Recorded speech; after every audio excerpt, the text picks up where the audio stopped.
You're listening to the Racer to Racer podcast presented by Race 92. Race 92 is a vintage-inspired racing apparel brand specializing in celebrating vintage race culture and adapting to motorsports today. Check out race92.com to see the many different shirts and other options that we offer. I'm your co-host, Aaron. Our other co-host, you may have seen him walking out of a great clips with a big old smile on his face. His name is Scott Bowie. Hey, Scott, how are you? Good, Aaron. How are you? I'm doing great. Before we kind of get into this, I do want to say make sure you like, subscribe to our YouTube channel. Follow us on Apple Podcasts, Spotify, and everywhere else podcasts are found. We're most likely there. Thanks, everyone, for the support so far. It was two good races this past weekend in Detroit. Yeah, it really were. Man, the first one had a major surprise in it at the end, and the second one was surprising to the same team, probably because I don't think they've ever led that many laps and come away without victory. But it was a rough weekend for Team Penske in a way. But he was able to hold on, run second on Sunday, and which was a great save, really, because it looked like the pack was going to eat him up. So, all in all, it was, it was a great drive. It just, unfortunately, the mechanical gremlins have got a hold of Will, and they're eating him up right now. But, man, how about Pato O'Ward? Yeah, and kind of like we've been talking about all year, it's a changing of the guard. I think we can easily say that now. I mean, we had a first-time winner in Marcus Ericsson, and then Pato getting his second win of the season and his second win of his career. Yeah, and that was impressive. I mean, it's impressive that Marcus won. And I'm not trying to take anything away from him, but man, Pato was impressive. That was a drive. Yeah. Oh no, absolutely. And and obviously Will on Saturday was very upset. And I think for understandable reasons. I think anyone in that situation would be upset. Definitely overheating issues with the car and also overheating issues with the driver and the aero screen. Definitely going to have to figure something out there. Yeah, they're going to have to do some. Of course, we're just average fans. We don't know anything, but you just listen to people talk, and some of these drivers are really having a hard time with that aero screen and heat. I don't know. I have no idea if the openings are mandatory or what they're allowed to do to open the vents or not open the vents. So I don't want to speak on that because I don't have a good reference base. But if they're not making all teams run those vents, they need to do something, because it's one of these times something bad's going to happen in terms of a driver. Bourdais already said, hey, I slowed down. I forget which race he said, St. Pete or one of them. I slowed down because he got to me and I just couldn't even think clearly. Yeah, and I know like VK said it didn't bother him at all. So it's obviously some of the younger drivers may be able to kind of withstand that more, but some of the older guys, and Bourdais would be one of those. It's definitely going to affect them more. Yeah, I agree. I just don't know. I don't know enough about it to have an intelligent conversation on it, but on the surface, there needs to be something done, something mandated. And obviously, some of these teams are having electronics problems.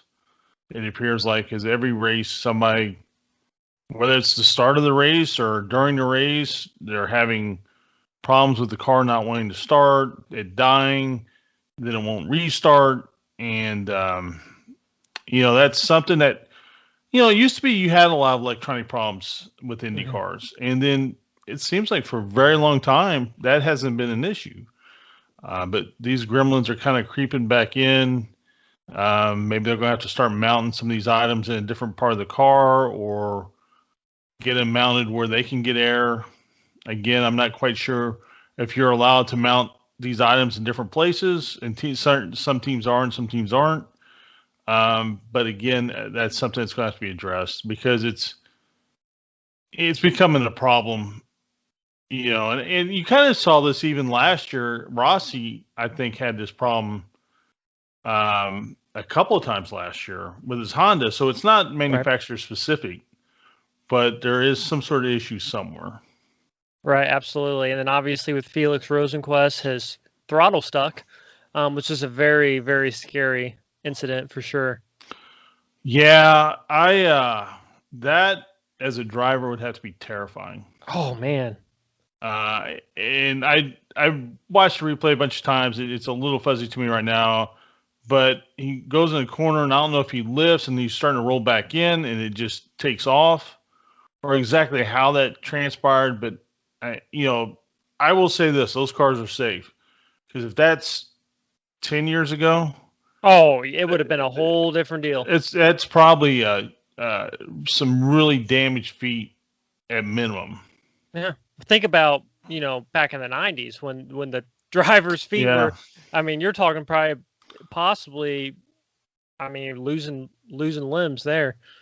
Yeah. So it was for him to be able to get out of that car shaken, go to the hospital for observation, but to my knowledge, there hasn't really come back with anything severe. I'm sure he's very, very sore. Yeah. But that's the best you can hope for in a situation like that. Oh, absolutely. And then you actually sent me the news today about BK having a bicycle crash. I don't know if it's today or yesterday, where unfortunately we see this kind of a lot with racers where they're training on bikes and something happens and the car and the bike come together somehow. I know it's happened several times. The only one I'm really thinking of is Nikki Hayden. Obviously, right. He lost his life. And, you hear a lot of stories about it. It seems like most of the time when people get on wrecks and bikes, it's with cars. Yeah. And we have no idea what happened there. I don't want to speculate. Right. They say it's a clavicle injury, which could mean a lot of things. Hopefully it doesn't keep him out of the car this weekend, but it may. If it does, wish him a speedy recovery, because he too is a shining light. I mean, he and Alex, and I know I'm going to leave drivers out, but these guys are all budding superstars, and you hate to see someone get injured, especially away from the racetrack, and to where it hampers them a little bit. Right. Kind of reminds me of, I remember 15 or maybe even 20 years ago, Frank Keedy got hurt on one of the scooters at the track.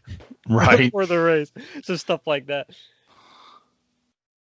Yeah. I mean, that's going to happen every once in a while. Denny Hamlin, at one time, he and his guys were chasing each other around the trailer, and he grabbed a hold of something. He cut his hand really bad. Some of the material was flaking off the trailer, and it, like chrome or that. I'm not sure if it's chrome, but chrome is really sharp when it comes loose, and it really can cut you bad. And he got damaged. You see that. You see guys get hurt like that sometimes during horseplay, but you hate to see a guy get hurt training. Oh yeah. No, for sure. Well, our interview today is former IndyCar driver Robbie Groff. Definitely was a good interview. That was, and Robbie's not a guy I knew a lot about. Come to find out, we kind of inadvertently ran in some of the same circles. His brother raced midgets. My brother raced midgets at the same time. They had a crash together one time at Kokomo that Robbie remembered. He didn't remember my brother's name, and nor do I blame him for that. Just another guy from Indiana. But he was talking about what a rough trip that was. But, a lot of these guys, Robbie, again, is another guy out of Southern California. And the theme with a lot of these guys is they don't just stick to kind of one thing. They with the diversity of the area, they're just open to a lot of different types of racing that, the Midwest may not be always open to. So it was a very interesting conversation. Good guy, very honest, very open. Yeah. And I was really, I really enjoyed it. It was a great talk. Yep. And he talks about, racing a Baja. Like you said, he's done different types of racing, and that's something that, I definitely admire. Someone who's willing to, try different types of racing. So I think without any further ado, we'll jump right into the interview. Our guest today raced in the 1997 Indy 500 and had a top 10 finish. He raced in the 24 Hours of Daytona and in the Baja 1000. We are joined by Robbie Groff. Robbie, thank you so much for joining us. How are you doing? I'm doing well. It's very good to be here. Yeah, thank you so much, Robbie. We appreciate you taking your time out. Yeah, it's been great, really. Just we're like I kind of told you when I sent you the email, we're kind of trying to interview a wide variety of people. This is kind of a thing for you guys. I'm sure you're having a lot of fun with it. Yeah, we started it. When did we start this, Scott? It's kind of about a month, right? Yeah, so we did a Chili Bowl race night preview, and January, so we had a really good time in that. So we decided we wanted to do something, and then I couldn't do anything until April, so we started in April, and this is what our probably 9th or 10th or 11th, something like that. I don't know. Yeah, we've done about 8 or 9 guys already. But yeah, it's been a blast, and people have been a lot more accommodating than I ever thought they would be. So it seems like a lot of people, like yourself, say like, "Oh, I don't really talk about racing much." So I love, people wanting to talk about it. Yeah, the phone doesn't ring every day, so I'm like, absolutely, it's something that I have to go back and visit and share and kind of bring it to the spot, dust it off, talk about it, and then I put it back in the closet, and until the next person asks. I mean, I watch the races. I watch Formula One. I watch Indy cars. Haven't been as regularly as I was years ago, but I got my finger on the pulse for the most part. I may let you down on new stuff, but that's all right. I'll let you down new stuff too. But yeah, this will most likely be this will be released after the race, so we'll know who won the race by then. Oh, okay, yeah, all right. You like a lot of people started racing really young. You were what 7 running? Did you start at 7 running quarter midgets? Just looking over your bio, and where does the racing come from in your family? Is it something that, because I mean, obviously your brother raced some as well, and is this a family, like your dad was into it, or? Yeah, good question. My dad was not a race car driver. He was into fast cars. He grew up in San Fernando Valley here with the fastest 57 Chevy in town. He used to amateur drag race. He was very successful at that, but then got married and had kids. So that was the end of that. And I think maybe where he got it in his DNA is his dad, my grandfather, was a Pennsylvania farm boy and just got into mechanics and how engines work. And he was a field engineer at Allison Aircraft during World War II. And then he ended up starting an equipment rental business, which Sunbelt Rentals, which you probably Oh wow. They bought that type of rentals. They bought his business, but that was after the fact. But so that's kind of where it comes from. And even my if you want to include it, my father on my mom's father was one of the first commercial pilots for TWA, and he flew for like 30 years. And so, that's probably where it comes from. And my dad looked at it like, what can I do with my young family that we can do together? And it's like our Little League. And let me tell you, it was like Little League times 10. It was like, because it was just like full time for 8 years and all around the country. Or at least, we go a faraway race once a year for the Grand Nationals, which I've been to the Midwest for, Ohio, Michigan. So it was just the greatest experience, and all the traveling. And I remember, like traveling with families across country to get to the race. Like their motorhome breaks down, and you're stuck with them on the side of the road. It's amazing. By the way, I'm a child of the 70s. It's amazing how reliable gear is now compared to like I think we take that for granted. Like I always remember sitting on the side of the road a lot, when I was a lot younger. But I digress. But anyway, yeah. So that's how we got started, and my brother and I got started at the same time. Eventually, my sister joined in on the quarter midget thing, and she was actually my brother's age, pretty much, and she was as good as he was, if not better. So that was. Then she signed off and got married and had kids. Yeah, that's common. A lot of people don't realize this if you don't follow racing. A lot of girls in quarter midgets are really, really competitive. Yeah. And but of course, quarter midgets, I think 14, 15 is when they kind of graduate you out of quarter midgets, I believe. Right. And about that time, the women just kind of decide that's all the farther they want to go. Yeah. But people don't realize, man, in the quarter midget kids, there have always been a lot of tough girls. Oh yeah, I really think that they have a special sort of smoothness and concentration and maturity that boys don't quite have. I think it's a natural for quarter midgets, and it's a shame that we haven't seen more more professional female drivers over the years. I mean, Danica is the one that comes to mind. Right. I raced against Kathy Mueller in Indy Lights. She wasn't around long, but she was pretty tough. Yeah. Yeah, well, there's definitely some, and I'm going to talk about one of Scott's favorite people here in a second. But there are several women that are really kind of on the come up as far as they could be really the next. I really don't want to say the next Danica, but the next big thing. Obviously, Haley Deegan has a lot of talent, and this is Scott's one of his favorite female race car drivers.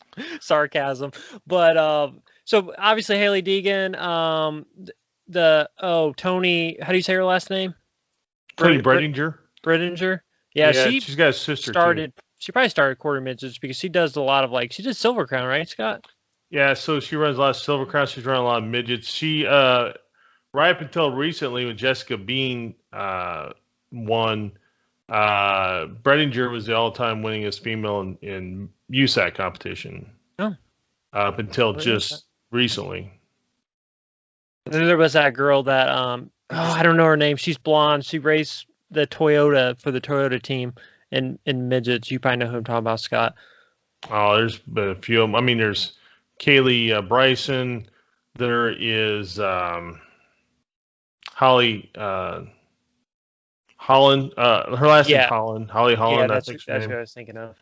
Yeah. And then Dale Jr.'s cousin or something races. His niece. Niece. So she ran midgets for Keith Coons, and then she got. Oh, there he is. Sorry about that. Oh, that's all right. Yeah. I've had my issues too. There's technical issues. Yeah. So. Sorry. Go ahead. Oh no. So Dale Earnhardt's niece ran for Keith Coons for a couple years. She took a couple pretty hard crashes, and it seemed like I don't think she stepped away necessarily, but it did. I don't know, maybe behind the scenes the family didn't really run midgets anymore or anything like that. So, and I'm talking out of school here, so don't take what I'm saying as gospel, but. So she hasn't been running midgets. She dates a kid named Jason McDougal who runs midgets, but she is currently not racing it. But I'd like to see her race again. She had some talent. She just unfortunately took a couple really hard crashes. And we know how violent those midget flips can be. Oh, yeah. And, my brother used to race midgets, and we did the USAC series in '83, which is a whole nother story. But yeah.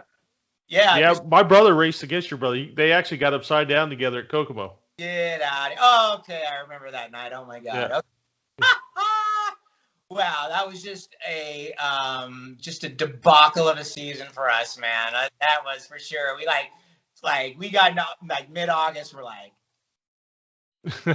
go back to California, and we got our Cosworth together and finished up strong. But wow, that's amazing. Oh my God, that's a small world. So okay, so you know what I'm talking about. But I just wanted to mention something about dirt champ cars that you mentioned them earlier. It was so cool, like in the 70s and even a little bit in the 80s, how the champ car drivers would get on the miles in the champ cars. Those were really cool days. The only time I was in person for that was Foyt did the Hoosier 100 in September '82. Yep, I was there. Yeah, yeah. So that was pretty cool. Remember him buckling in and yeah. Jimmy Dolrose's car. Okay. Orange and white. Yeah. Okay. All right. That no, your brother ran that. What is it, Edmonds? He had like a 4-coil Edmonds or something, I think, right? Yeah, we went back there and we started with the Cosworth, which was a little experimental and was like overheating, and we're like, driving, going to New York and like all these places for the USAC tour, and just like we were just doing terribly. And I don't know, he may have had a Volkswagen the night in Kokomo, because we were just like, we have to like change up here. And it was just a nightmare of a season for us, man. And that was like pretty much probably the final. That may have been the final nail in the coffin. And I have to tell you, you want to know how our season started out? We started out in, what's that place, Hinsdale by Chicago? Hinsdale, yeah, it's gone now. Okay, yeah, because it was like Santa Fe Park neighborhood, wasn't it? Oh yeah, remember correctly, yeah. So like we open up our our race car trailer, we get to the track. This is like mid-May '83.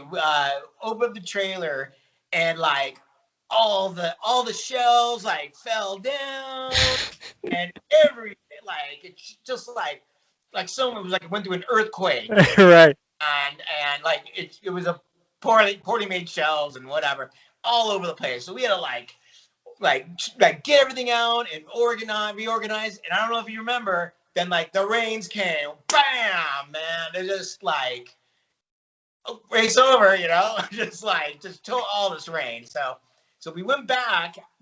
I think the final nail in the coffin actually was, now we went back to Hinsdale. I think it was late July, and so my dad and my brother like engineered the midget together, and my dad had a propensity for like doing little tweaks always. He couldn't stop himself from doing little tweaks, and this was a time where he did a little tweak and he didn't tell anybody. He didn't even tell my brother, and my brother I think he was like front row to the back, man, and I was just like, let's just like stop the hemorrhaging. Let's just get out of here. Who did you guys shop with back here? Working out. Who'd you guys shop with back in the Midwest? That year it's escaping me, but I want to say we self-shopped. I think we may have had it in our garage. We were like right between 465 and IRP. Where the lakes are there, that development, that's where we lived that summer. And when I raced by Eagle Creek. Let me see. We were at Speedway Bob's in Brownsburg. Yep. And we were there for like one year later on when we had our Super V in 1988. So Indiana. Yeah, I didn't know. At the time, Tripp was still back here, and Lonnie Carruthers was back here, and I didn't know if maybe you worked with like Potters or, because I thought you may have known Potters from the quarter midget days or something, but. A little bit. Like we'd only see him like once a year at the Grand Nationals, because they were from Columbus, right? Oh, they were right here in Indianapolis. Yeah. And we saw him at Columbus. We raced against him at Columbus and met him there. Okay. Yeah. Right. Yeah, so we speak some dirt. So you guys are at the dirt tracks a lot? I do. I I had a parts business for years, and I had midgets for years. My nephew still has a midget, and so I don't go to the track near as much as I used to. But no, I love it, and I love pavement racing too. I love it all. But So Scott kind of grew up more on the, I guess, the competition side with his family, always kind of being involved with racing, and I kind of grew up more on just like the fan side. My dad is a huge, and Scott will attest to this, huge Indy 500 fan, big Indy 500 collector, collects Indy 500 autographs, and as you see behind me, I collect as well. So for me, it was just a big kind of fan thing, and this podcast, it's kind of helped me kind of get more involved and kind of hear some cool stories that the normal fan wouldn't be able to hear. Yeah, that's a great idea. I think it's a worthy thing to do a deeper dive on on some of these. All these drivers have some great stories. You just got to drill down a little bit, and not too far below the surface, you'll find some black gold. That's right. Yeah. So you ran the quarter midgets, Yes. and then you made a progression up into. I'm not sure. I looked over your bio, but I didn't memorize it, so I apologize. But so what'd you move on to next? So, like you said, in quarter midgets, they retire you at 14, 15 years old. I think the rule was 16, but I was almost 5'11" when I was 15. Okay. So I'm like, okay, so I guess I figured, the Tulsa Grand Nationals was going to be my last race, which it was, and I won the Grand National there in one of the classes. Oh, wow. And so, this is August 1981, and I'm like, okay, well, I guess that's it. I didn't really have any aspirations, to be honest with you, to keep racing. And at the time, my brother just started getting into road racing go-karts. So we went out to a road race circuit one day with his go-kart, and this is like the end of 81. And then I'm like, this is it. This is what I want to do. So I was probably racing go-karts about probably like 6 months after that. And I raced those for a couple years. I started off on like an eighth of a mile dirt oval at a place out here called Indian Dunes, which was a legendary Southern California all off-road like park, which was like motocross, and had this mile. Not this mile, but it had this oval for like TQs and go-karts. But I mean, the first probably year and a half, I focused on that dirt because I'm thinking I'm going dirt racing as my brother did. But then he, like in '84, he did the first season of Formula Russell, which was ended up being Formula Mazda, and I don't know what I'm sure it's something else now. But anyway, so he got into that, and then okay, this is the direction. I think we're going to go in this direction because we want to race Indy cars. We'd love to race Formula One, but that's kind of a dream. And so we're like, okay, we want to get to Indy cars. How do we get there?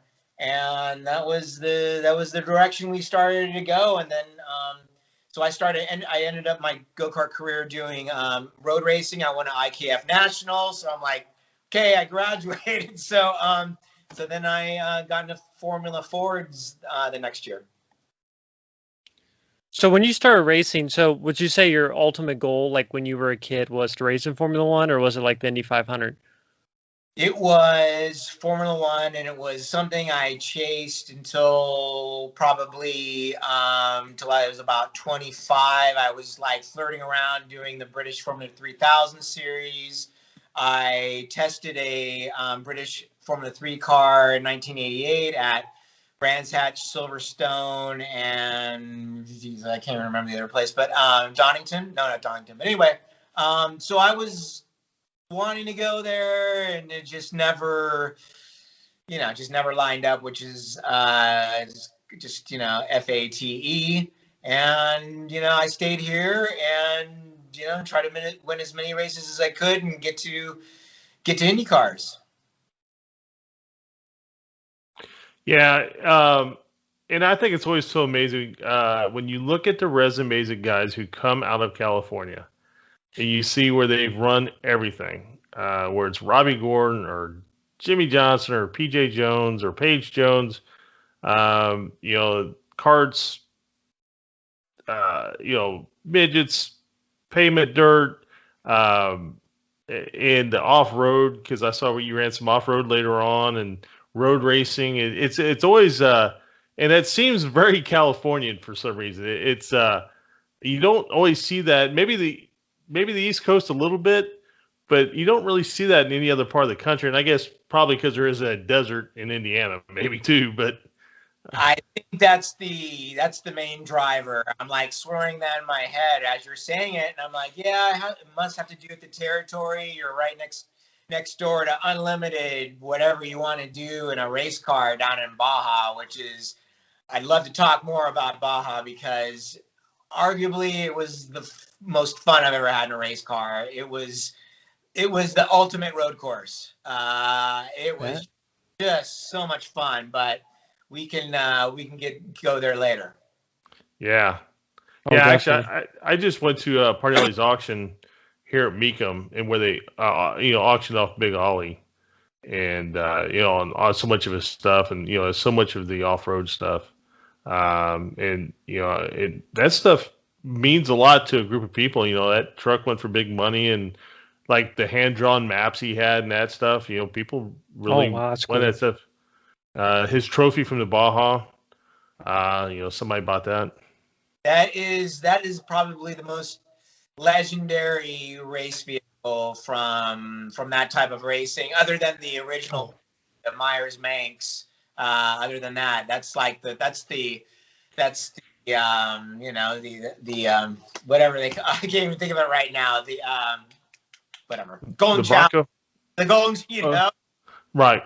yeah, it's very cool. So how did you? So you went over and you did all the Formula One road, and you figured out one day, hey, this isn't for me. So what was your road back to Indy? I don't think I ever left it because it was the real path I was on, because I got through Formula 4s, and then like the natural progression was, well, I'm not going to Europe, so I'm going to do Super V, which is like Formula 3, and so like it eventually it also kind of gets hard to leave because you kind of build up this momentum here, but it's mainly that it's just harder. It's just harder to make something happen over there, which was really kind of the bottom, the bottom line. And I can't think of many, and it's hard too. And I can't think of many Americans that have gone over there. I got to tell you, all I have to compare it to is when I tested that F3 car, and I just got out of a Super V, which by the way was ground effects. This was flat bottom. Okay, well you got that, but it was like smaller tires, and it was like less wing, and it was just like less downforce. The F3 car, and I got to tell you, it was a challenge to drive. It was a hard car to drive, and and then you got like the wet, rains all the time. Being from California, not so cool. And by the way, in hindsight, I wish I would have spent more time on, like, when I wasn't racing, I would have gone onto a skid pad, and I would have just put in it instead of a test day on the road course. Just get on the skid pad for a day, and just work on your rain skills. But that's another story. But yeah, lots of rain, and just a different country, and a lot of people, a lot have tried and a lot have failed, for sure. So when did the Indy 500 really? When did that? So you raced obviously in '97. When did that really come into hindsight? Like you were going to race Indy? Like when did you realize like this is actually going to happen? Yeah, that's a great question. So I did in 1994. I raced two kart races with Bettenhausen, and I was Stefan Hansen's teammate. Second race at Portland, I ran pretty well. I just finished out of the points, but I ran pretty strong. I almost rear-ended Nigel Mansell on a restart. That would have been horrifying. I was like, drink bottle, like went towards my feet on a yellow, and I'm like reaching down, and I look up, man, and here's like Nigel's gearbox right in front of me, and I just got out, just flicked it out of the way at the last second. But anyway, so that was Portland 94. So anyway, I was not able to get a ride. I tried for kart in 95, couldn't get anything together. 96, we started the Indy Racing League. Now it's looking like someone like me who's lost a little inertia, hadn't been in racing full time since 93. Okay, this is probably a more realistic way of me getting back in IndyCar. Otherwise, I'm probably not racing IndyCar. I got through 96. I thought I had a close call putting a deal together with Pagan in 96. My brother raced for Walker that year, let me see, couldn't get a ride the rest of the year. Got into 97, started looking like, yeah, maybe if I can put something together, I can maybe do something. And then, if I can remember the details, somehow I got in touch with Dennis McCormick. I probably heard that there's something available there. So I talked to him, see what we could put together. I was able to scrape up just enough money to give to him to do the 500. I had to bring some money. He was able to, he had a little bit, but I had to bring, and we just had I gotta tell you, it was a really great month. Everything, I didn't win, but like everything just kind of worked out really smoothly, and it was, even racing on the third day, because remember, we had Sunday we got rained out, Monday we got rained out, Tuesday we raced. There's hardly, so I'm coming into the stand, I'm coming into the track. There's no one in the grandstands. That was not a heartbeat, it was just felt like race day. One time we went to race, it felt like a test session, and I'm just like dicing with people all day. And I really raced with a lot of people that day, and it was a lot of fun. I mean, like some of the best racing I've ever done in my whole career was done in that race. We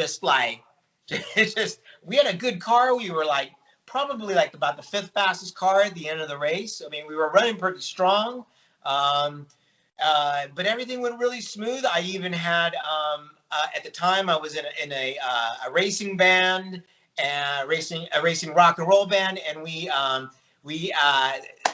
Indianapolis Motor Speedway put out an album that month, and we had a song on there, and it dropped that month, and we did a couple gigs in town in Broad Ripple. Oh my God, it's like the dust off for some of these places. So it was just a perfect month for me. As perfect as it could be for not finishing first through eighth.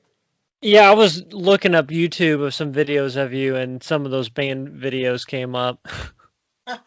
Nice. You're doing your research. Yeah, but no. I mean, no. I thought the songs I listened to, I thought they were great. So, and I'm not just saying that. It's very nice. Thank you. So yeah. So you run the 1.5, and you ran how many IndyCar races? 20. You ran roughly 20 IndyCar races.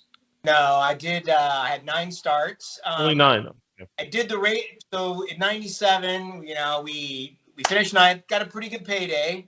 So we were able to roll that into the next race, and then we were able to roll out the next race and the next race. We just went race. Before every race, I sat down with Dennis McCormick, and I signed a new contract every race. I was race to race. And there was even a time where I thought, I may have a chance at Rookie of the Year. And if we had a good race in Charlotte, and we did not have a good race in Charlotte. And I had a pretty strong finish at a 10th at New Hampshire. The next race after that, I remember Tony Stewart in my mirrors for a long time. That was pretty cool. And then I did Vegas, and then the season ended, and then Raul Boisel replaced me in McCormick, and I didn't have a ride. and the last minute, like maybe 48 hours before the race, maybe 70, probably 72 hours before the first race of the year in 1998 at Disney World, I get a call from the IRL brass. We need you in a car. Can you get down to Orlando? And I was in Los Angeles, and I said, sure. And, I got there, and, I wasn't in the best shape. And, but I got in the car, did a few laps, but then everything else got rained out. And then started the race. I don't know what happened. I did everything I normally would do before a warm-up as far as getting my brakes and my tires warmed up. It was a, January day. It was a little cold, but I thought I did everything I needed to do. I got on the gas and things swapped ends, like in a straight line. And I don't know what happened. And I don't think I remember taking one out, but national television, it was just really, it was the low point, and it was essentially, that was my retirement speech when I got on ABC that day. And then at Phoenix, same team, Blueprint, they put me in the car, and I could not qualify at Phoenix. And trust me, I know Phoenix pretty well. And you know what? That was it. That was the last time I was in an Indycar. You know what? Later that year, you probably know Billy Rowe. Mm-hmm. I ran into Billy Rowe later that year at the Vegas race, and we got to talking. About the car that I crashed at the start at Orlando, and I didn't qualify at Phoenix. So the next attempt was at Indy. Bourbonnais got in the car, and Bourbonnais is a good driver, and he couldn't qualify at Indy. And next race was Texas, and it was Billy Rowe. Guess what happened to Billy Rowe? As soon as he got up to speed for the start, he spun. So we got to talking, and he told me something to the effect that the way they set up the rear end was just was meant to spin on acceleration. So I don't know. I just I don't know if that's a fact. I just know it's true. Well, why? So why do you think they would do that? I just think that's just the way they set that up, and they didn't know better. Right. They weren't even though they won the first race with those cars with Guthrie. They just kind of went downhill after that. And I think they were done after. I think Billy Rowe was done after that with them, and I think they were done. But anyway, yeah, you're right. Why would they do that? Well, they shouldn't. But I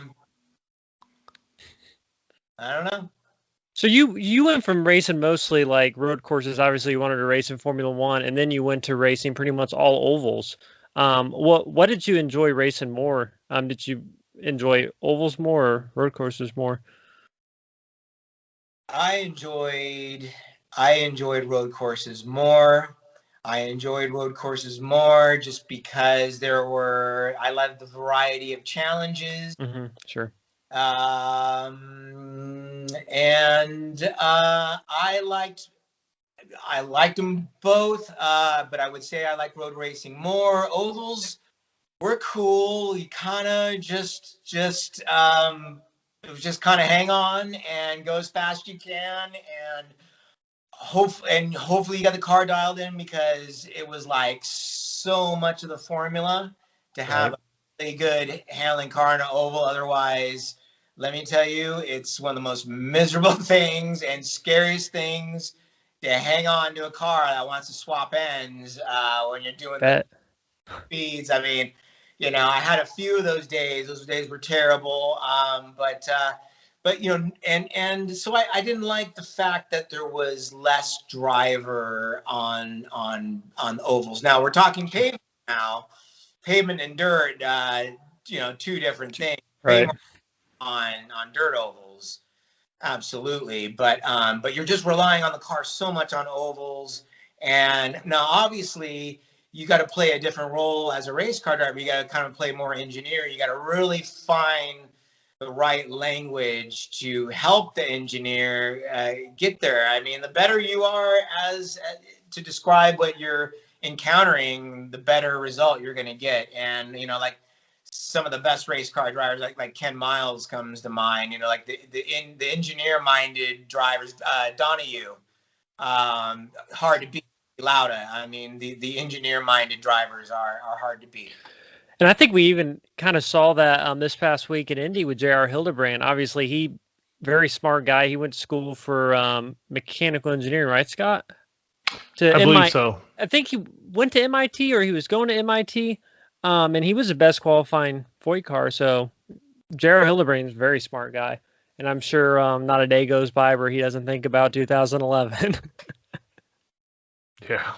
Yeah. What I mean, that was just one of the most incredible finishes ever. And it was just a great I was there I went there that year. I went in 16 and I hadn't been since 2000, so I haven't been much years, but 2011 was just a really great weekend to be there, and everything just fell into place. It was a great weekend to be a veteran driver, and they took really good care of you, and it was really great to reminisce with guys I used to race with, you know, legends like Dan Gurney I've never really even talked to before, or Janet Guthrie, you know, but even PJ Jones. I mean, it's like, hey, you know, we used to race together, and it's like it was a nice chance to catch up, and there was no grudges after all those years. Yeah, it was a cool year. So after IndyCar, did you start actively pursuing other roads of racing, or were you just kind of taking what was coming? What did it look like for you after Indy? Yeah. Well, so like after I didn't qualify at the '98 Phoenix race, I would say that racing was in play. IndyCar racing for me was in play, and that was really the only thing I would want to do. I didn't really have anything else I wanted to do. That was in play for probably a year after the Phoenix race, probably through Indy. I want to say I got a call at, I think it was the 99. Which year was it? 98 or 99? That Robbie Gordon had like his own car. Or he had like one of his, like he had like a car someone else made, or he had like his or something. I don't remember, or maybe it was his spare car. But I was offered his spare car. And I'm just like, it was like too late, and I don't think that car was that fast that month. I for maybe the practice speeds he had in it. And it just kind of died naturally, like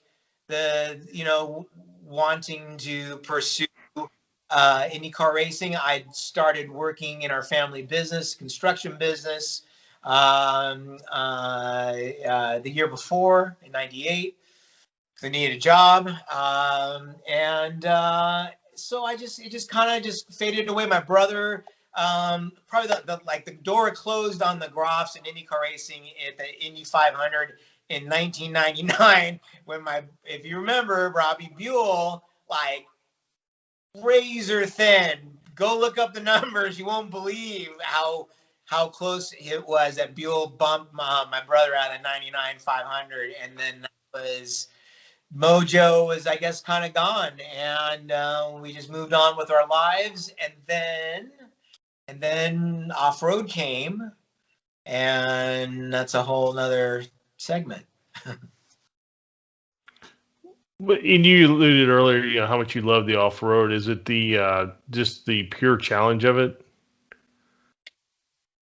That's certainly one of the reasons, and it is a pure challenge. Just try to imagine driving off-road from Indianapolis to, I don't know, DC. Is that about 1,000 miles?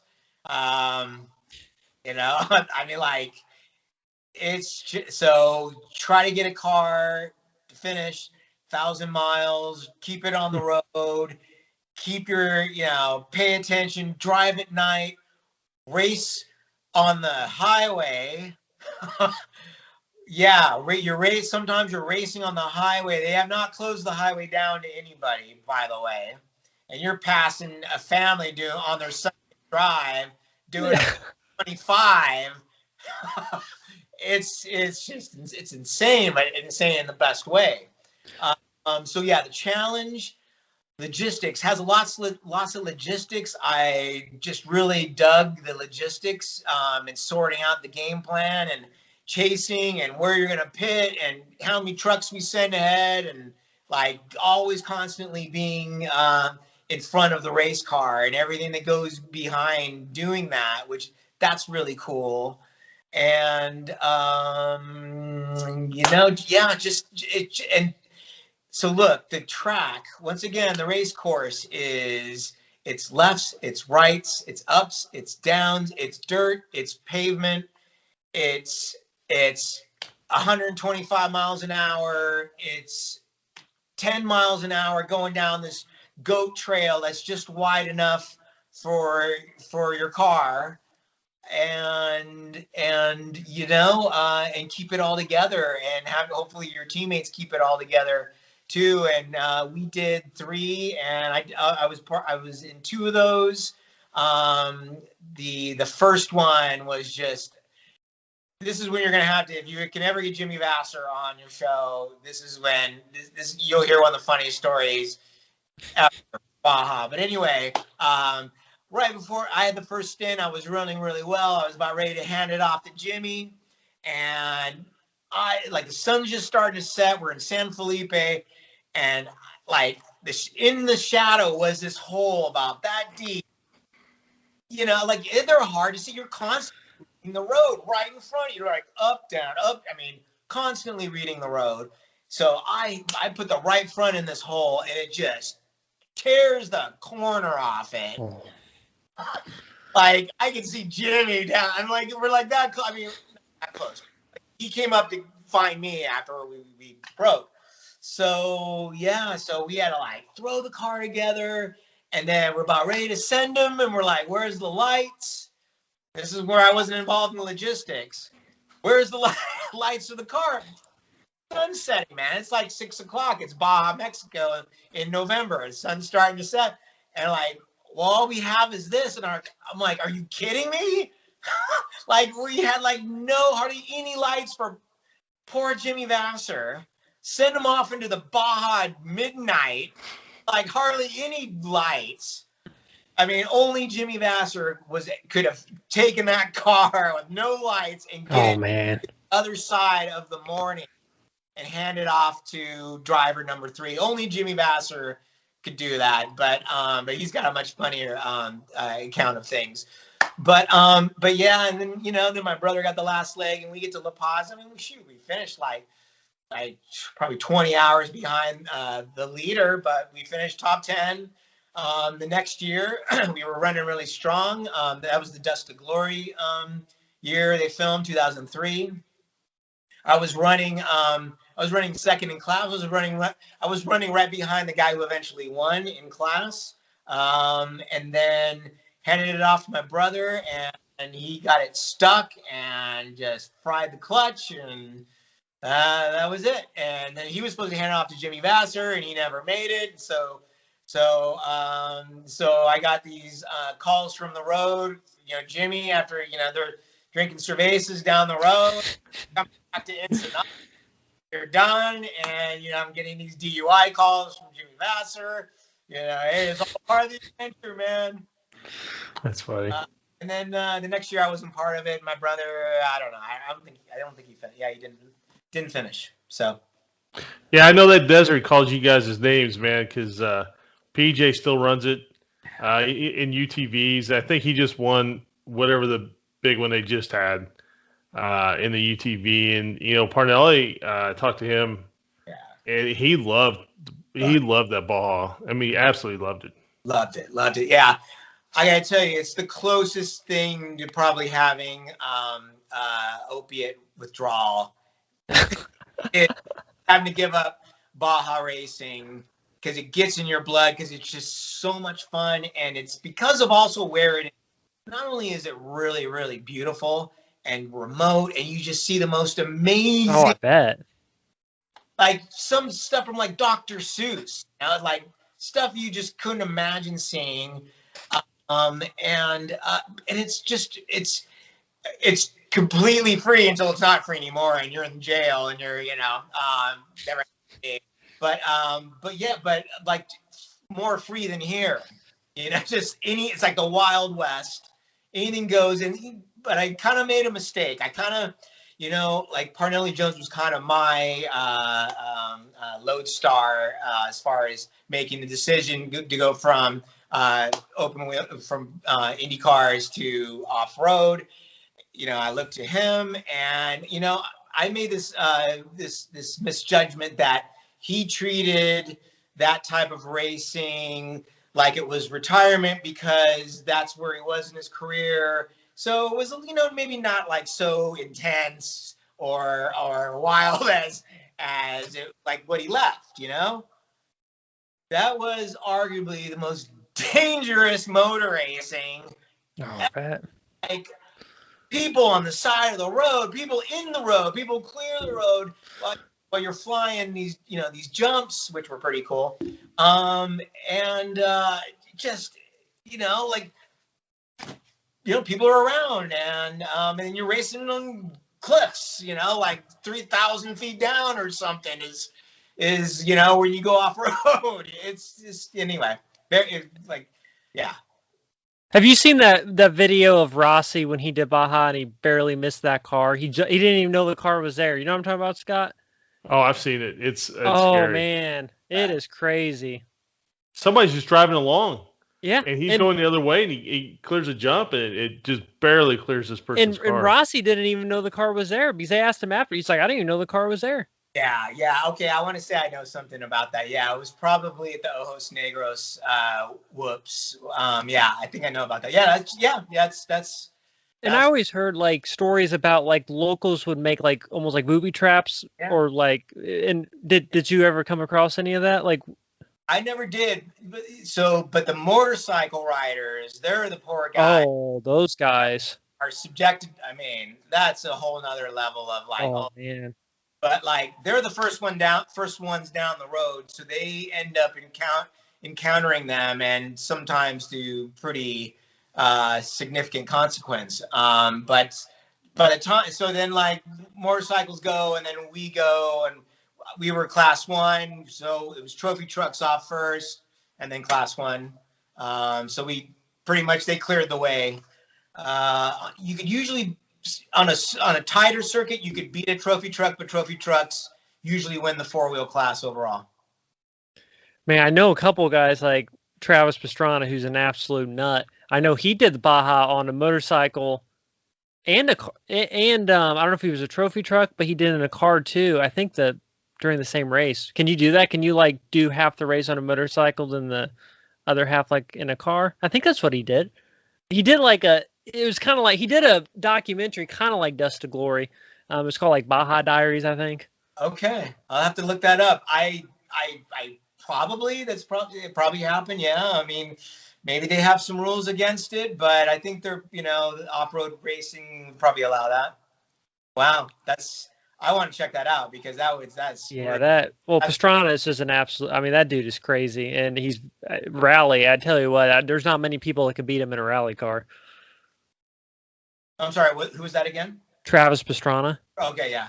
Oh, yeah. So he races rally overseas or here? Here, it's called American Rally Association now, I think, because before I forget what it was called before, but I think it's American Rally Association. I think they're sanctioned by USAC. I think so too. So he does that with like Ken Block, who obviously is he's bigger really in the YouTube world with the Gymkhana and stuff like that. But I've always said like I'll always be an IndyCar guy, but if I were to ever get into racing, like if I became rich, I would definitely race because I've always kind of wanted to race. But obviously, as you know, it takes a lot of money. I would probably do more like the off-road stuff because that kind of interests me. And like you say, you see crazy things when you're racing, and I mean, you probably maybe at Indy in the snake pit you would see some crazy things too. But I know Parnelli really loved the people though. He had this family, like he would take toys to their kids every year, and they were really like this one woman. She kind of would take him in and feed him and Yeah. Oh yeah. He probably has more stories like that than he is, or God, I can't think of his name, but anyway, he probably Parnelli more than anybody, just a legend down there, and the people just take you in and take you on like you're a god. You're definitely a god, and Parnelli was already a god, so he was just that much bigger. But I bet he has just so many experiences. And you should just have a show with him talking. Yeah, I would love to. He's got the beginning of the Parkinson's and that. So I don't know if we could ever really pull that off. But we had. I'm sorry. Go ahead. You got PJ. Well, we got PJ. We had Jagger on, which is PJ's son. He was our first episode, and then. At some point, we'll have PJ on. We're going to have Paige on at some point, but I don't think the Parnelli thing we'll ever probably do. But because that's asking a lot of somebody, know. But I wish it was a few years ago because boy, the stories I actually was able to go to dinner with him after the auction. And he didn't talk very much the first night, but the next night he was telling some stories at dinner and stuff. It was pretty nice to hear him be able to share some of the stories and stuff like that. So great. And I'm looking forward to the day where you can have Jimmy Johnson and Robbie Gordon on your show. Oh gosh, man, Robbie Gordon I think would be a 3-parter, wouldn't it? At minimum. I mean, that guy's something else. I got a Robbie Gordon story. So at Indy '97, I'm just coming out of the pits. I don't know, it's probably a practice session, and I'm probably at in turn one, and he comes by he's on a hot lap, and he comes by I swear it was that close. It was just right like that, man. I was like, whoa! No one. I mean, it was noticeable. Right. It was like, whoa. Do something else. In the throat, but So that's that. Yeah. I think Iron Stewart was even at that auction. Now I think about it, I think he was there getting some stuff and that. So, but so you did the Baja thing for a few years. Did you really race after that, or have you really gotten back into anything? I saw you did do the 24 hours, correct? Daytona. Mm-hmm. What would you drive? I drove a 911 Porsche in the GTS 3 class, the lower class. But it was it was the experience I was looking for, and it was quite an experience. And racing at night, and it's amazing how hard people race at night. And Doc Bundy, I remember dicing with him for a while, and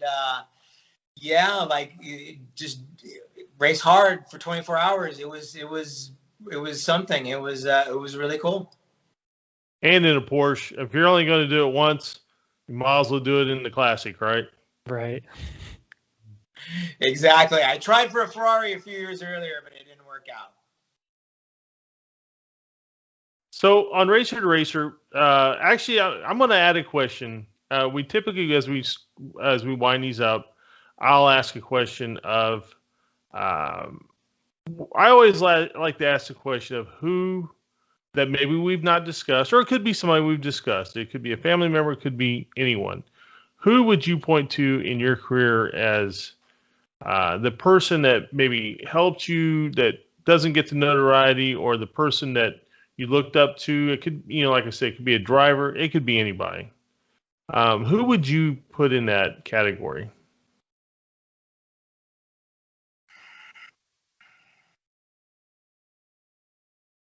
Who? Yeah, one more time. Just okay. So what we like to do is I'm sorry. I want to get this right. Well, I mean, it's a really open-ended Right. question, because I don't like to box people into where they have to say their family or this person or that person. Like there's, and we've had some really surprising answers to this question. Like, who would you point to as a person that uh, really meant maybe the most or meant a lot to your career and it can be somebody that nobody knows about. But it could be anybody. But like, who's that one person? Yeah, I keep coming back to the same person.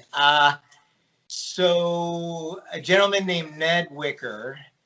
Ned was racing publicist, had Indycar magazine back in the late 80s, early 90s.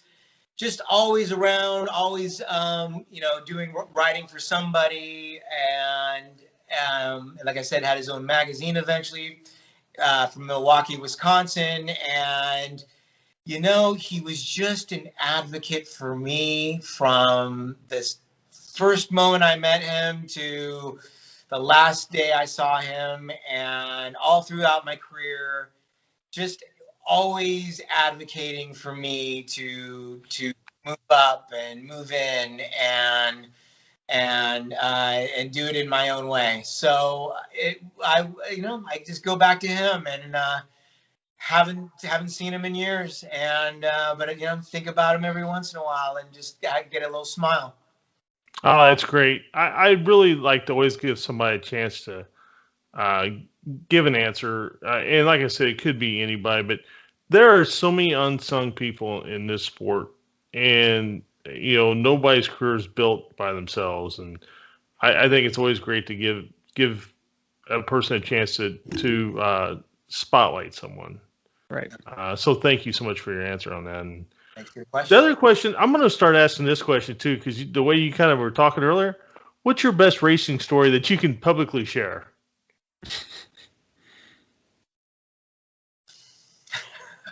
Best story had to take place on the racetrack. It could be your best racing story. It just Best long as racing story. Okay. Hey, Yeah, I've heard some of publicly.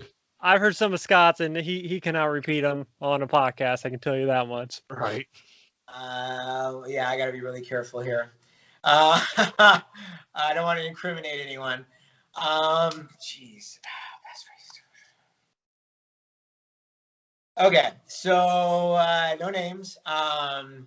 This comes to mind. I was racing Formula Fords, and I eventually finished second in this race. It was a big race. It was a national up in Seattle, and the winner of the race was a very good friend of mine. And I had heard that not heard. Not only did I hear from the grapevine that he was, that him and a couple other drivers who will be nameless, had a few beers the night before, had some fun, had a lot of fun, had probably a lot of beers. And so when I saw my friend race day, he was not looking well. He was, you can tell, he was hungover as can be, wearing sunglasses, drinking coffee, eating saltine crackers. Yeah, that was him. So anyway, race starts. He's on the pole. I'm off pole. He just takes off. Just leaves me. I mean, like, I finished distant second. I thought I didn't think I'd do that poorly. I thought I'd at least feel like hang with him most of the race. But no, man, he was just checked out. So we get the checkered flag. He comes straight into pit lane. Usually you grab the flag or you do whatever, you do another lap. He comes straight into the paddock, out of the car, helmet off, vomit everywhere.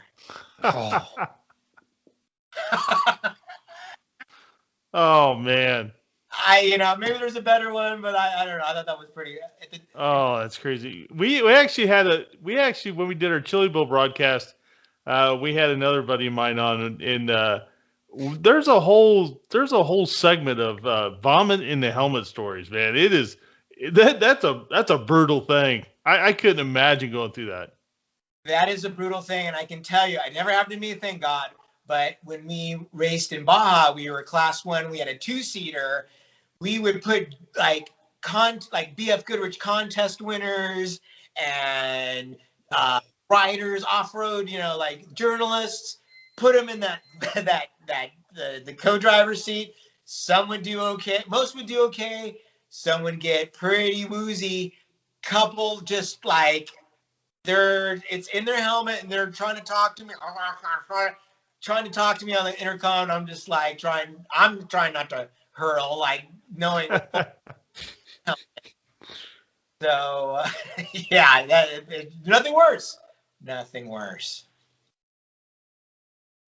So, well, Aaron, what do you got for us?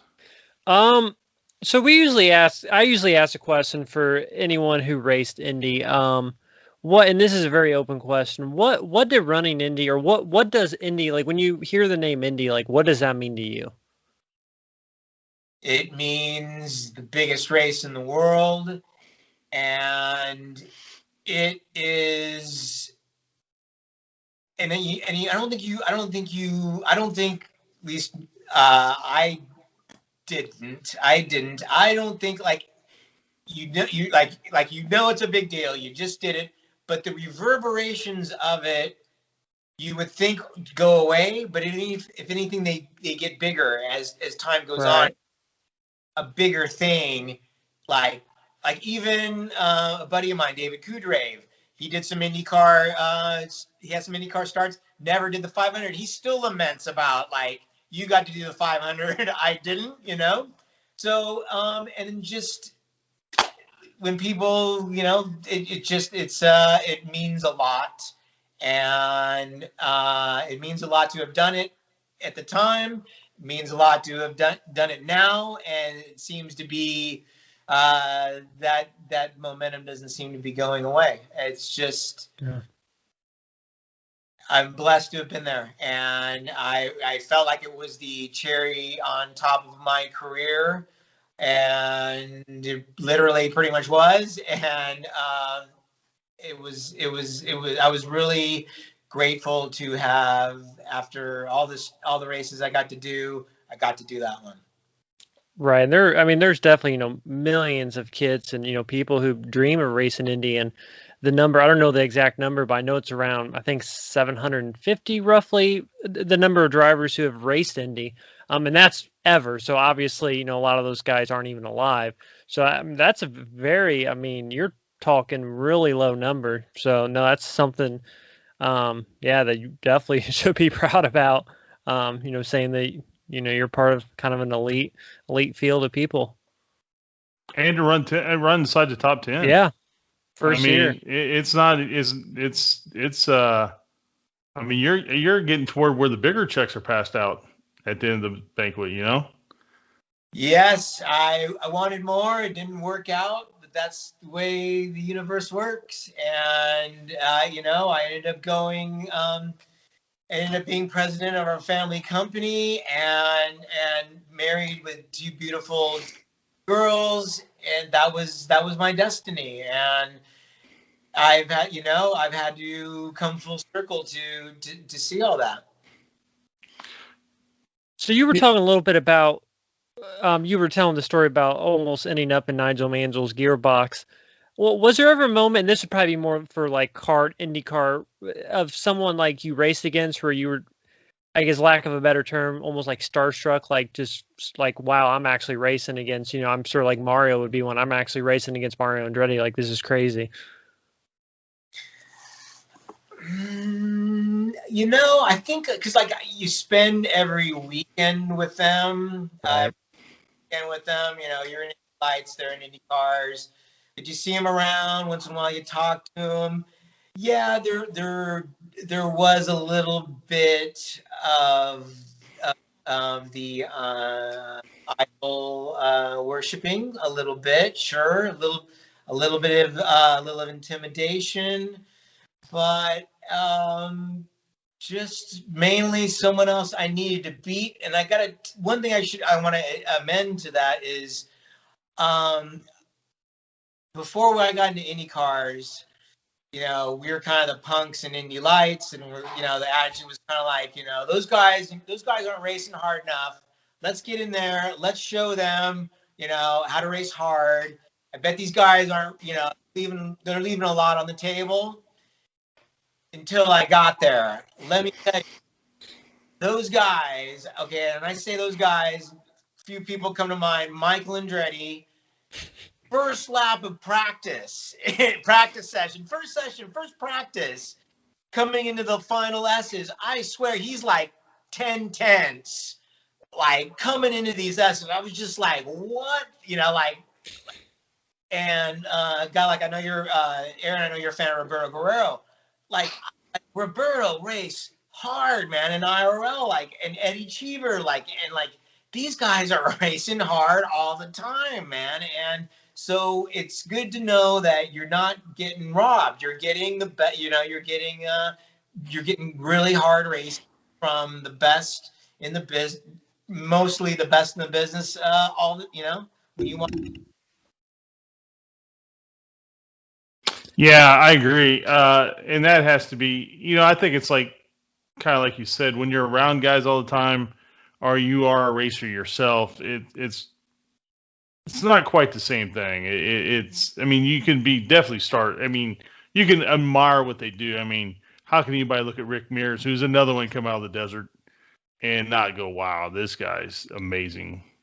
But yeah, it's a funny thing where, for you, they're peers more than not only competitors but peers, in so many ways.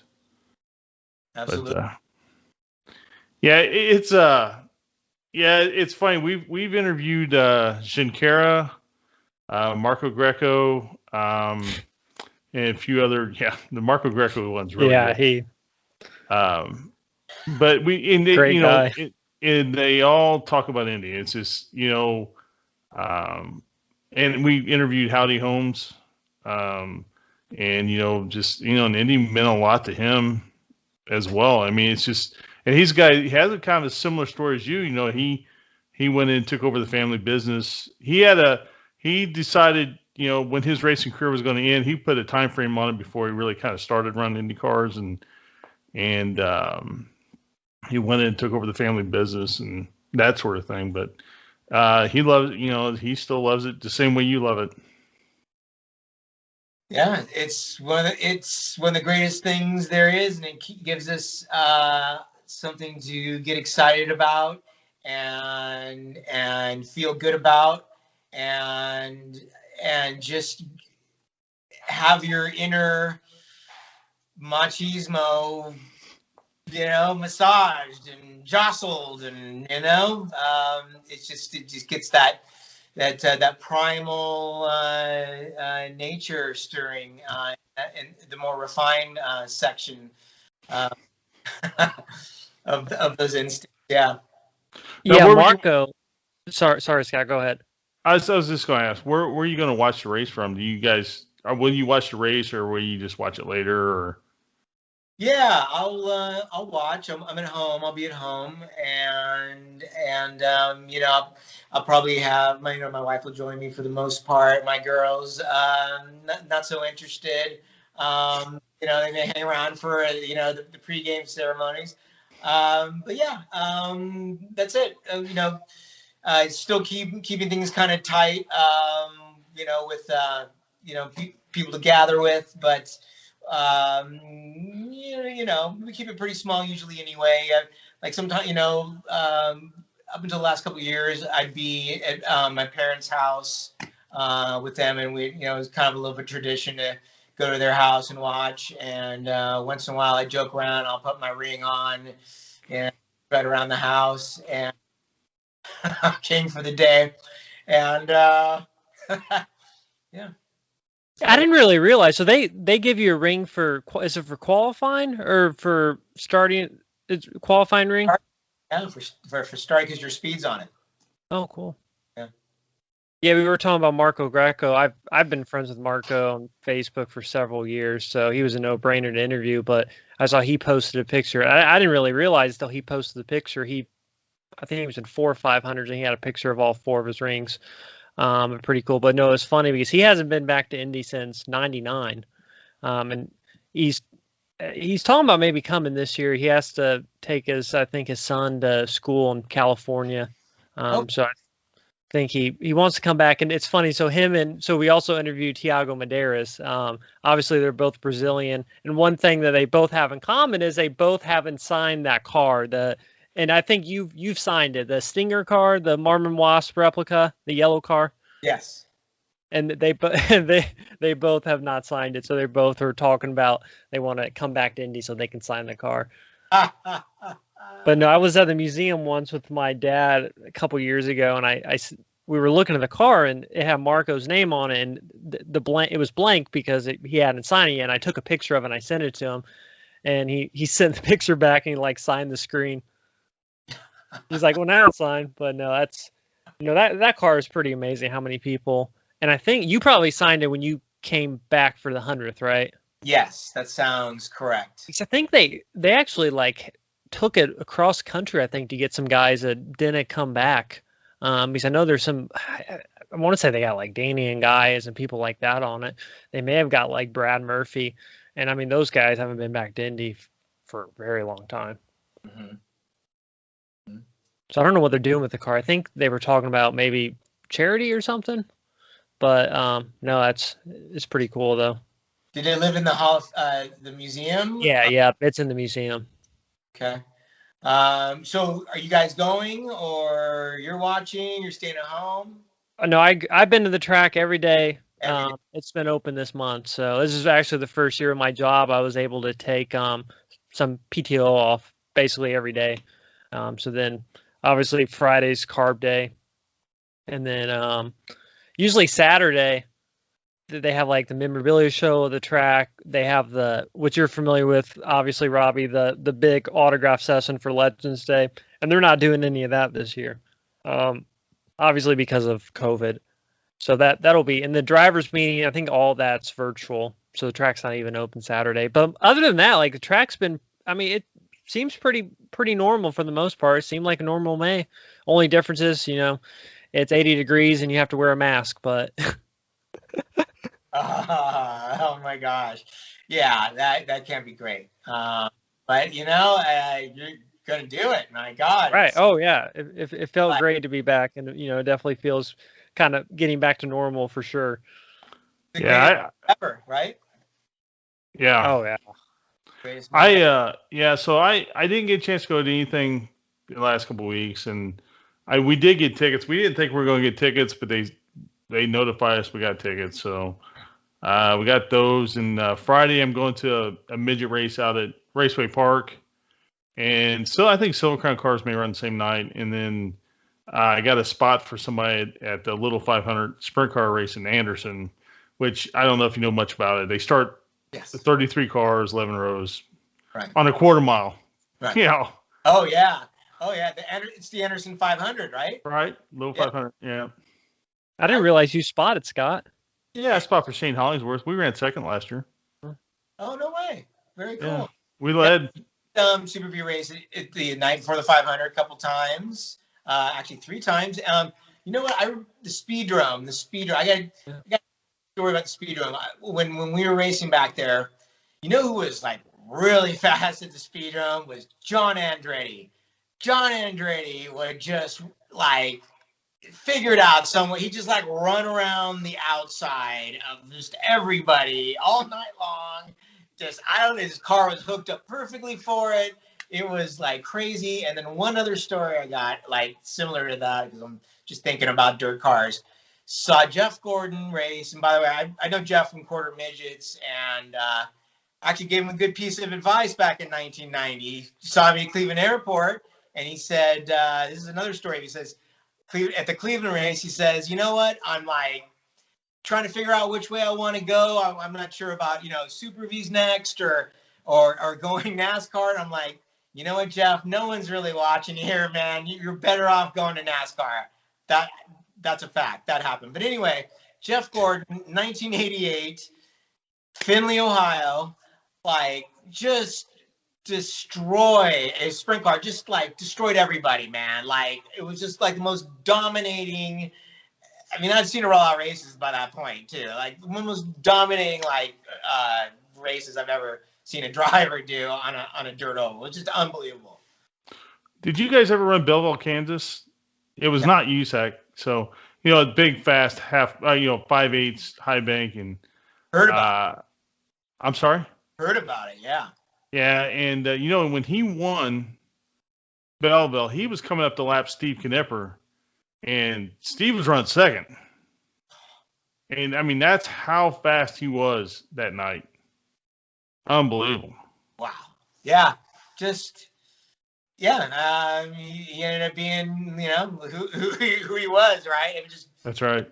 Dominated everything, and like Tony Stewart, of course. My God, just won it everything and won it well. Just amazing, amazing drivers. Just in awe. So Jeff tried to test the Super V out at Raceway Park with Linda Conti and her husband. Right. Oh, yeah. There's that video. There's a video on YouTube. And they had some sort of problem or something. Yeah. No. And it was like about that time that I spoke to him about that, and because it was true. Like, I mean, you were there. You were same paddock, same track. And you just didn't feel like you're just trying to do the best you can, and you're not getting any feedback from the IndyCar paddock, basically, unless you just win like 8 races in a row or something, or Paul Tracy or something like that. You completely dominate, and then you'll get one driver will get the glass slipper. Right. Yeah. Yeah, Jeff did that thing with Tony Stewart pretty recently. I think Tony gave him a tour of like his shop with all of his old cars, and Jeff was saying that if he would have kind of came along a couple years longer, he probably would have been racing in the IRL. Yeah.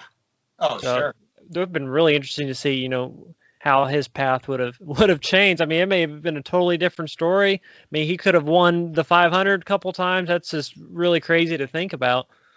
That is really crazy to think about, and it's amazing how things just change and go a different direction. But yeah, I just couldn't imagine how great he would have been in IndyCar. It would have been something to behold, I'm sure.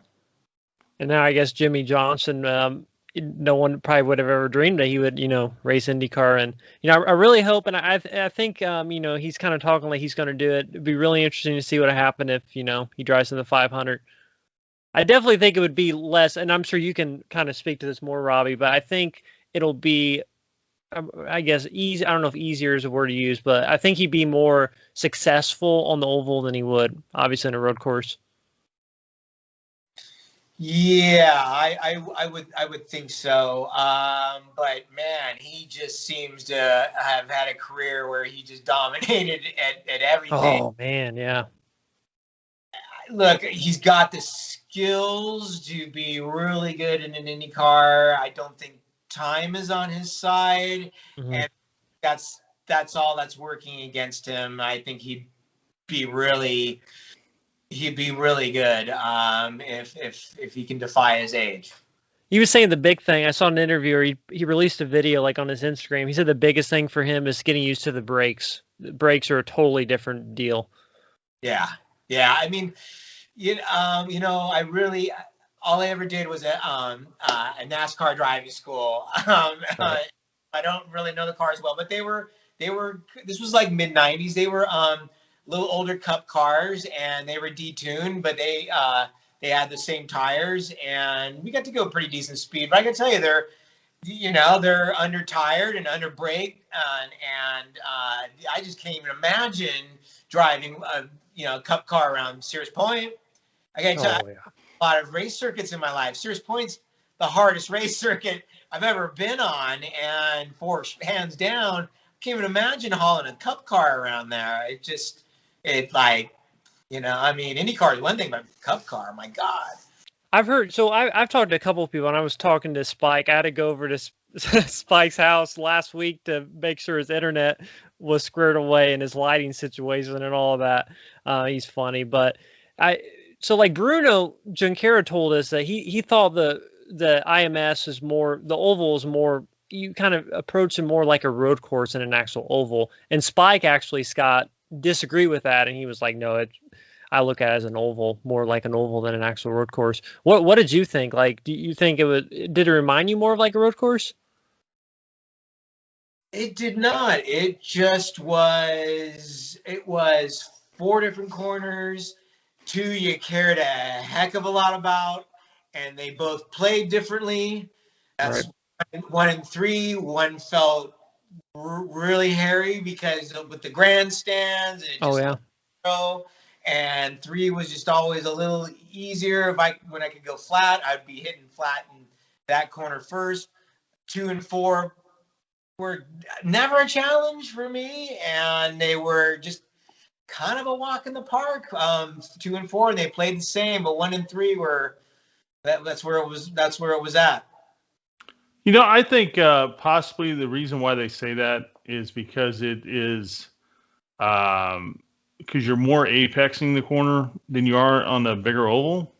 So you got a line and you got to catch the, where you catch the turn in really makes a big difference in how you get out of the corner. I think that maybe that's where their thinking comes in line. Yeah, I mean, that was the only D oval I ever did. But yeah, that would be definitely, that's what I would go with. Yeah, I could see, you got to definitely pick your lines, probably a little more so than other places, but ovals compared to road courses weren't didn't really, there's a little margin of error for your line, Right.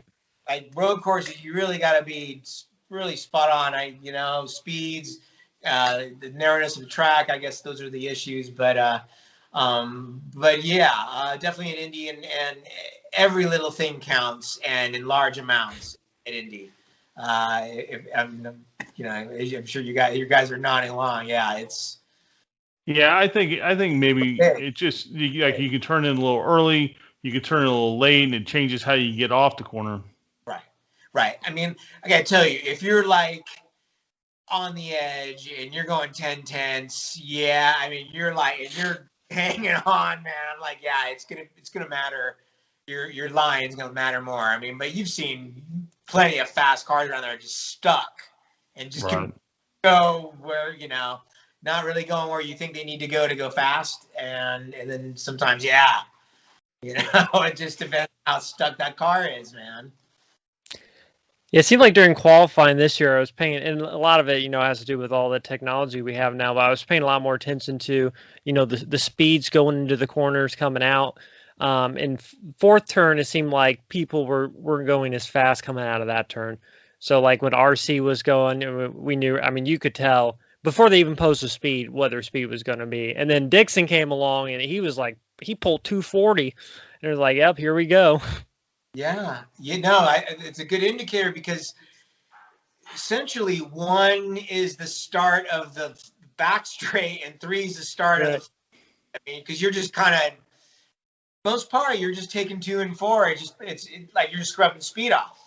But yeah, so it's really critical to get them right. Yeah. Yeah, there's a lot of things I never really thought about, each turn being different. If there's no grandstands in one turn or whatever, that would change everything. And a lot of people probably wouldn't realize that. And I'm sure that would change a lot from the engineering standpoint as well. Yeah, and back to the visual effects, turn 3 just seemed open, just didn't seem as intimidating compared to going into 1. But just let me tell you, I mentioned it earlier. That race, at least mine, it made for the best dicing, just pure dicing with people, not hairy dicing, but just right.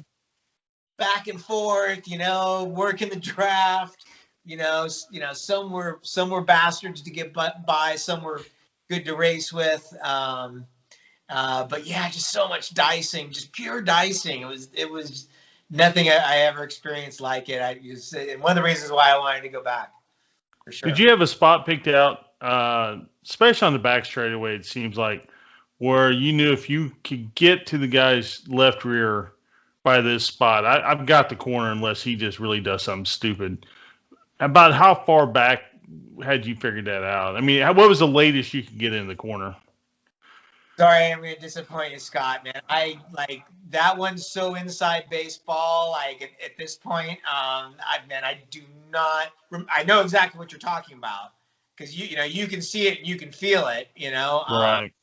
Don't remember where our strengths were in that race, but we just had we had a solid race, and yeah. We were good at the end, and we were running with some good people. Yeah, man. And that's when you get in that top 10 too. That has to make you feel like when you realize it, you have to think to yourself, "Hey, man, I can still pick up some more spots here too. This thing ain't over. It has to starting to feel good when you're running where you're running at that point in the race." Yeah, it was definitely momentum to go forward. It made the rest of the season possible. I knew it was a big deal when I looked up and I saw my brother was 12th, so still have a better finish than him. And he had 5 tries, and we went to the next race and we were really strong at Texas. And I led for a while, and then engine blew up. But that was like a race where I think we could have been like top 3, and ran strong the rest of the season. But had a couple down races at Charlotte and Las Vegas that year. And by the way, Dennis McCormick, I spoke to him a year ago, and before the COVID thing dropped. He was saying that they're making plans to put my car together for the Legends contingent. So maybe that'll be the next time I see you gentlemen. Yeah. Maybe the next year or two. We'll see. Oh, that'd be great. Yeah. Me and Scott both live. I can actually see the pagoda from my front porch, so I'm really close to the track. And Scott's not that far either. Sweet. Yeah. Yeah. Speedway. You guys are in Speedway or just West Indy? I'm 4 blocks. He's in Speedway. So. I'm not on the opposite side. I'm more 30th Kessler type area, but okay. Yeah, know it well. Spent a lot of time in Indy. This is it's nice to walk down memory lane. I appreciate the opportunity to get to do that. Hey, thank you so much for coming in. And hey, there is a question. Did your brother the year Goodyear run second? Now, wasn't your brother in that car or something at one time? Yes, that this is actually a really good story, and I hope I don't screw it up. So, it's 1992. It's a while now. So, okay. So, Goodyear is racing for Walker. Running strong, running well, and he's the only driver. But at this point, my brother has an alliance with Derek Walker. Derek Walker is a very nice person, by the way, and just quite a gentleman, and just such a talented motorsport man. But anyway. They got into the month, and it was after, because we had the 4 days, then 2 weekends. So I think it was on pole day. Goodyear blew an engine. He had to change his. He had to get in his backup car, and he wanted to get in the show on the first day. So his primary car, he got into the spare car, and he just threw it in the field. He didn't get it in really well, but he got it in. It was he's in first day, as you remember, that's how they used to do it. So then I don't remember if it was the next day or the next weekend. It was probably the next weekend. Derek put my brother in the primary car because that car, and it was faster, that car hadn't been put in the show yet.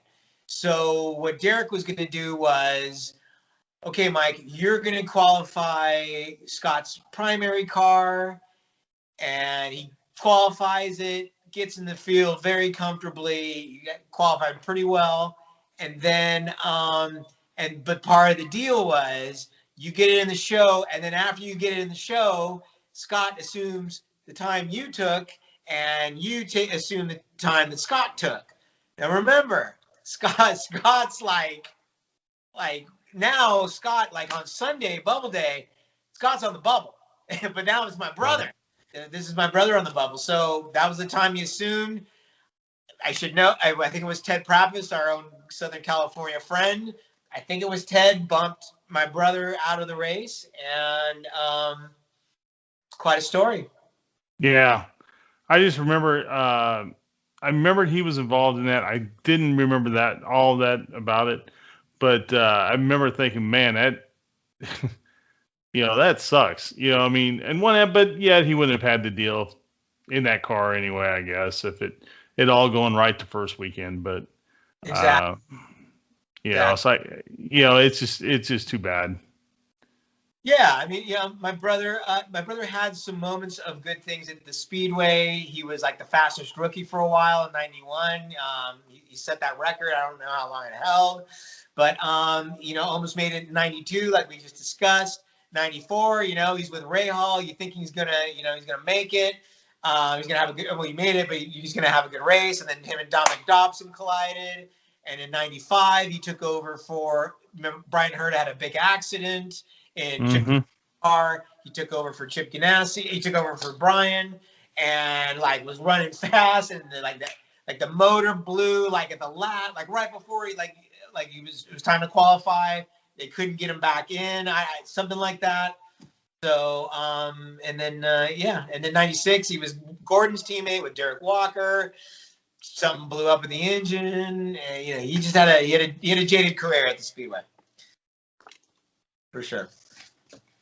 Yeah, that place can be fickle. I mean, it can. Yeah. And there's some people that never have a real problem like that, and there's other people that just. Yeah, I mean, I only did one, but I just got in clean. I got out clean and was unscathed, and I got a top 10 to show for it, and I feel like a pretty lucky guy. Once again, Robbie, thank you so much. Really appreciate it. Like I said, it's ever since we started this, it's just kind of taken off with being able to interview some really cool people and getting stories that, you would never really expect.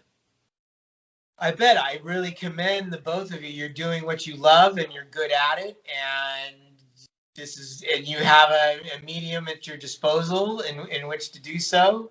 And I subscribe, and I will spread the word, and I will advertise it on my Facebook feed. Cool.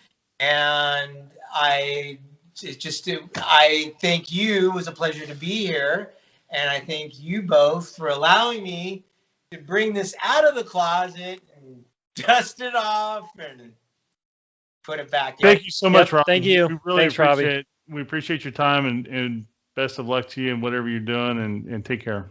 Keep doing what you're doing, guys. You're doing a great job. Take care. Thanks, sir. Appreciate Thanks, it. Robbie. All right. Thank you. Take care. Bye.